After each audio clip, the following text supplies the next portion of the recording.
Hey guys, this is the final position of me playing against the penguin bot and work apart.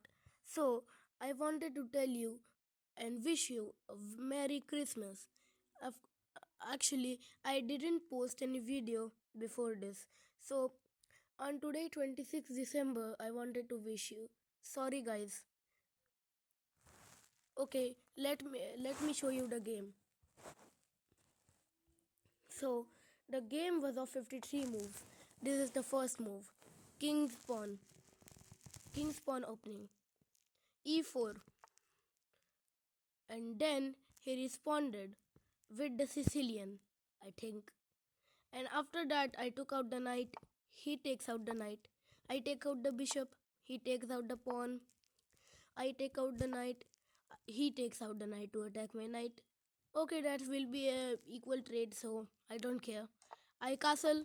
Then he pushes the pawn to attack my bishop.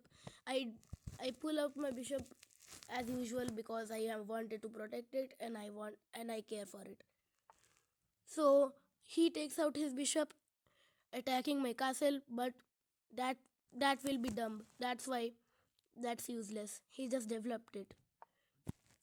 And then he took out the pawn, and then I took out the pawn. Sorry, and then he took out the knight. I I just I just took the knight in because I wanted to be more protective and get new improvements. He castles. I take out the knight and see for more looking. And then he takes the knight as usual because he doesn't want to be dumped. And then I take out my knight. He takes out the knight.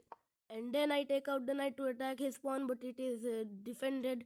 So I will take out the pawn next, but I can think for more developments and possibilities to win the match. And after that, he takes out the pawn to centralize and develop the bishop and the rook. He took out the pawn, and then he takes it because it because it the pawn was not adequately defended, and it could be, but he liked it, so he took. And after that, I takes, and after that he he centralizes the castle, and he takes out and he develops normally. I took out the bishop. He pushes the pawn. Attack it with the rook, but no use because it is protected. He takes out the bishop. I take out the pawn. He just pushes, and I don't take. I push the pawn forward. He centralizes the queen to the e file. I take out the pawn and attack the knight and the pawn. He takes out the knight, of course, because he is a 2250 player. Of course, he won't lose the knight. And after that, I take the pawn. He takes, wait, he takes the pawn. I take the pawn. And then he centralizes the rook to the c file because it is open and it also helps to develop the rook. And after that, I pin the bishop to the rook because he can't move and the rook will be bye-bye. After that, he attacks me by checking me, and after that, I don't tolerate it and take the knight. And then the queen is developed to the e file. Nice development. I held the seventh file. Nice. The trade of queens. The trade of rooks. And then he sacrificed the rook.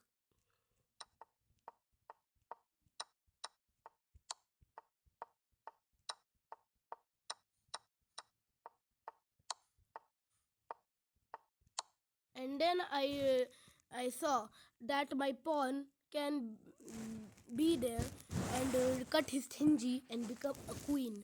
I checked his and I double checked his king, so he has to move out from the diagonal.